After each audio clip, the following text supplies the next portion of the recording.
J'étais victime d'un contrôle d'identité, je suis un peu en retard. Bon, vous verrez dans le journal, il y a une très belle photo de la famille.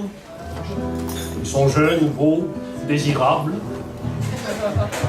Malheureusement, les choses ont bien changé, alors nous allons vous dire un peu ce qu'ils sont devenus. En ce temps-là, ils habitaient tous à l'Aiglon, dans une villa qui s'appelait Cantagrine, mais ils sont partis.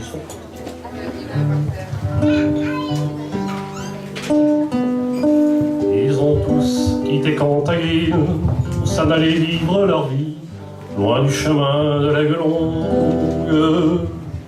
Depuis longtemps, ils ont rêvé. Merde, depuis longtemps, ils ont rêvé. Un coup de mémoire, depuis longtemps, ils ont rêvé de l'Aiglon, de Saint-Germain-en-Laye, de Saint-Clément et de Roncon. De la mère, une fille de mon voisin qui aimait les chansons et le vin. C'était une maîtresse femme. Le type, le maire, le père, un type de Gijon, plein de malice et d'entre-gens, lui était voué corps et âme. Tant que l'Aiglon est belle, comment peut-on s'imaginer qu'il vivait une ribambelle, difficile à discipliner. Bon, nous allons les passer en revue les uns après les autres. Alain, oui Alain. Allez. Voilà, Alain habite le pont Trinquart, il ne boit pas que du muscat. Il a la gorge bien pentue. Il a trouvé sa femme à 7 qui lui a donné 2 fillettes qui ont la langue bien pendue. Gérard à Saint-Germain-en-Laye ne boit pas que du petit lait. Puis le roi de la bicyclette, Sasco, venu de l'Amérique, a vu sa carrière, sa carrure athlétique. Elle pensait que c'était Lafayette. Pourtant que l'Aiglon est belle, regardez bien les 2 aînés. Vraiment, la vie leur fut cruelle. Ils sont les voilà tout ratatinés.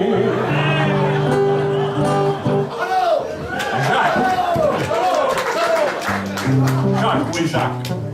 Ah, il est là. Jacques est perdu vers la maison. Il ne boit pas que du Madiran pour recharger sa batterie. Avec la tour, l'impassible, ils ont réussi l'impossible. Je veux parler de la Marie. Geneviève, où est-elle? Geneviève, la fragile Agathe, vit rue des Amandiers à Latte.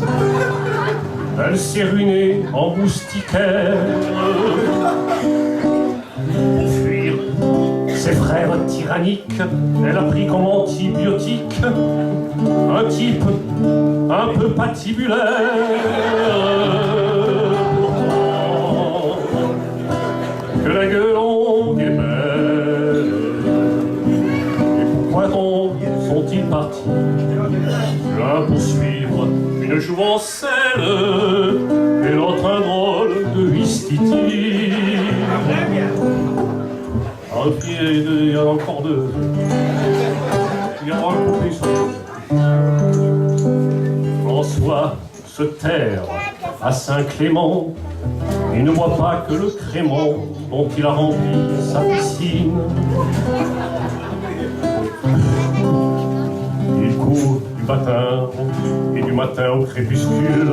Il distribue des fascicules à des clients qui en bobinent. Oui François, là. Oui, t'as eu peur parce qu'elle arrive avec crépuscule, effectivement.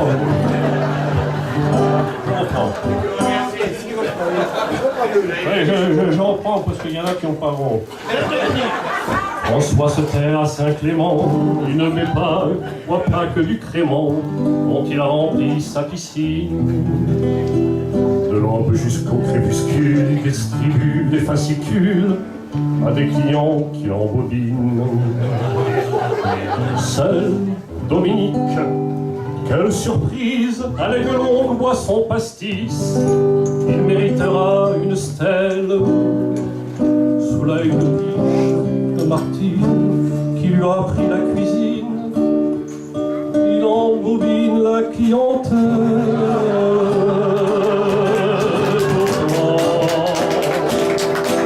L'aigle longue est belle. Regardez bien les deux derniers. La nature leur fut cruelle, mais ils ne sont pas rancuniers. Mais l'aigle longue a bien changé, tout y a été dérangé.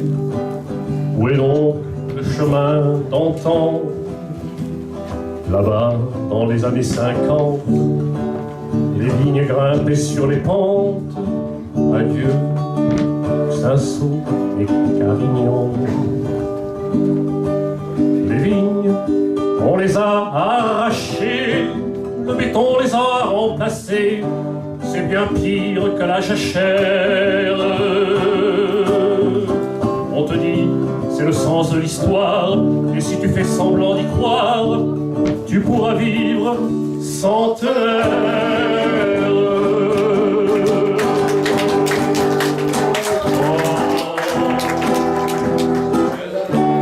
L'aigle longue reste belle, nous pouvons tous le proclamer. Aux souvenirs, restons fidèles. Nous nous y sommes tant aimés. Bravo Joël, bravo, bravo Joël, bravo, bravo, Bravo. bravo. Alors, Joël,